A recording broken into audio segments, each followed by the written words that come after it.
All right, folks, welcome to the last section of Unit 7, 7.8 combinations and permutations. Now, last time we already kind of previewed a little bit about permutations, but now we're going to talk about combinations. So, combinations, a set of individuals. Oh my gosh, every time. A set of individuals chosen from some group in which the order of selection, hold on, wait for it, doesn't matter. That's right. Doesn't matter. Permutation, the order does matter. Remember that? Permutation, order does matter. Combination, order doesn't matter. The notation NCR represents the number of different combinations of R individuals chosen from the entire group of N individuals. Similar to permutations, but counted a little bit differently. All right. Calculate combinations. You can calculate the number of combinations of N individuals taken R at a time. Of course, R is less than equal to N, using the multiplication counting principle or with the formula this. Very similar to what we had before, but the only difference between what we had before was we have this little extra R factorial at the bottom. All right, so let me give you an example why order wouldn't matter. Let's say you are picking teams like recess style. You're picking teams to play basketball at recess, right? So, you and the captain picking people, blah, blah, blah. You end up with your team. You got 5 people on your team. It didn't matter the order you picked them. These are the 5 people on your team. Does that make sense? So that's what the purpose of combinations is compared to permutation. In permutations, the order that you selected them would matter. But why would the order matter if we're talking about this scenario about picking your team on recess? It doesn't matter what order they were picked. It just matters that they're on your team. So yeah, this is a combination one where order doesn't particularly matter. Okay, so that's hopefully that makes a little bit of sense. I don't want to over explain. All right. First example, Mr. Starnes loves ice cream. The local ice cream stand offers a triple scoop dish of ice cream. The stand has 15 different ice cream flavors, and Mr. Starnes always chooses 3 different flavors for his dish. How many different sets of 3 flavors can Mr. Starnes choose for his dish? All right, see, again, you can tell here, it doesn't matter the order that he picks his flavors. He's just going to have 3 flavors of ice cream in his bowl. So order picking them doesn't matter. Again, that's why we have combinations. That's why it's a little bit different than permutations. Okay. So what we have here is we have essentially a 15C3, right? 15C3. Combination, we have 15 different flavors to choose from, but we are going to pick 3 of them, right? Again, if we follow the formula, we would have 15 factorial over 3 factorial and then 15 minus 3 factorial. So essentially 15 factorial over, 3 factorial times 12 factorial, right? Now, ultimately, again, think about how this would work. Of course, we can just grab the calculator, right? But this is 15 times 14 times 13 times 12 times 11 times etc., right? Over 3 times 2 times 1 times 12 times 11 times 10 times 9 times 8 times etc. Now you're going to notice, of course, 12, 11, 10, 9, 8, this would all just cancel out, leaving you with the 15 times 14 times 13 over the 3 times 2 times 1. Basically, that's what it would simplify to, which ultimately comes out to 455. So there are 455 different sets of 3 flavors he could choose.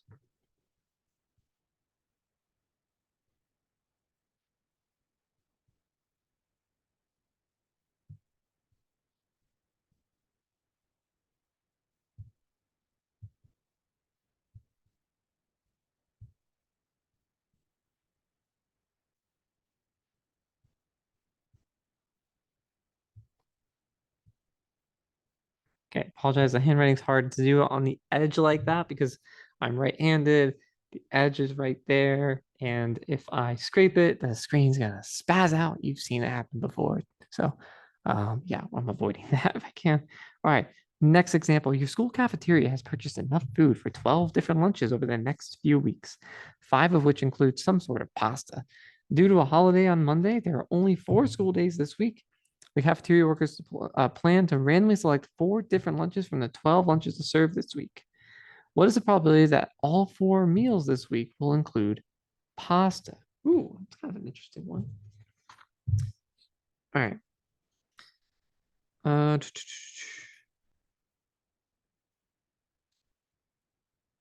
So this one's kind of a combination of combinations if you think about it. So 12 different lunches over the next few weeks, 5 of which include some sort of pasta. Due to the holiday on Monday, there are only 4 school days this week. The cafeteria workers plan to randomly select 4 different lunches. All right. From the 12 lunches to serve this week. All right, cool. So we're gonna have here, we're gonna have the number of ways to choose 4 pasta lunches out of 5. So number of ways to choose 4 pasta lunches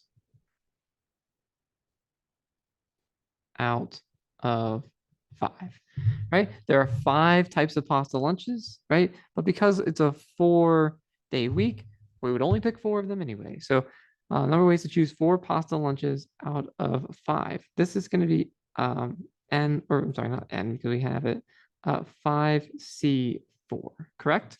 But we're going to take that out of the total number of ways to choose 4 lunches in total. So total number of ways to choose lunches, right? From all choices. So in this case, there was 12 in total, and we would pick 4 anyway. So what we're doing here is we're finding out how many ways can we choose 4 pastas out of 5, right? So that would be all the pasta weeks possibilities out of all the possibilities of the 12 lunches in general, right? Hopefully it kind of makes sense. Either way, we have our results here, and the top value, 5C4, is just the number 5, just works out the 5, and 12C4 is 495, which comes out to about 0.01, or basically about 1% chance that all 4 lunches will be pasta. Pretty much. That is a tricky one. I give you that because you're doing combination probability. So you're mixing probability with combination. That's all I can say. But yes, 4 different ways to have pasta lunches out of 5. There we have 5 different combinations there. But then there are 495 ways of serving these lunches in general. So 5 out of 495 means that there's a 1% chance that we would get our pasta week, which is nice. Again, order not mattering here, just having pasta basically. All right. And then our final example. The student council at a local high school consists of 10 juniors and 30 seniors who are advised by a teacher. The State Association of Student Councils is holding a conference, and the school has enough funds to send only 6 students. The student council advisor decides that 6 students would be selected at random to go to the conference. The advisor conducted a drawing one night after school and announced the results the next day. 4 juniors and 2 seniors would go. The seniors were concerned that the advisor may not have used random chance to decide because so few seniors were chosen. How many possible groups of 6 students can be selected? All right. So we have 10 juniors and 30 seniors, which basically means that there are 40 students, right? So again, order doesn't matter. It's 6 out of 40, order doesn't matter. So this would be essentially just for a combination of 40 choosing 6. Combination of 40 choosing 6. Which, again, if we use the calculator here, this comes out to 3,838,000. That's a lot. 3,838,380 possibilities. So a lot of different combinations, right? That could have happened here. There's 40 people, you're choosing any 6. That's how many combinations of 6 different people we could have. Pretty crazy, pretty big number. Find the number of ways in which a randomly chosen group of 6 student council members could result in 4 juniors and 2 seniors selected. So we have a combination of 10 juniors choosing 4 times a combination of well, 30, right? 30 seniors choosing 2. So we have 2 sets of combinations that we're going to be multiplying together. 4 out of 10 juniors and 2 out of 30 seniors. So again, these combinations multiply together. This is ends up this being 210 times 435, just using the calculator to get those amounts, which grants us a total of 91,350 possible ways this could have happened. 91,000 possibilities of getting 4 juniors and 2 seniors. Now, as far as the probability goes, find the probability that random selection will result in 4 juniors, 2 seniors being selected for this conference. Well, it's basically the combination of these two, right? We have the 91,350 ways of getting the 4 juniors and 2 seniors out of the 3,838,380 ways in total, which comes out to 0.024, or essentially about 2.5%. The probability that 2 or fewer seniors would be chosen is 0.0258. Is there convincing evidence that the selection process wasn't carried out by random chance?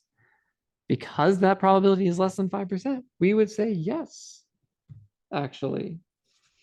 So because it's unlikely, it is unlikely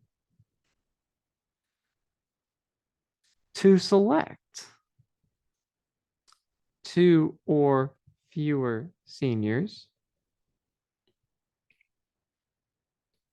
by chance alone.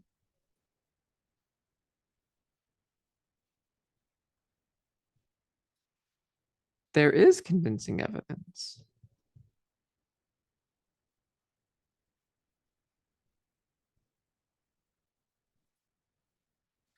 that the selection process wasn't carried out fairly, basically. That the selection process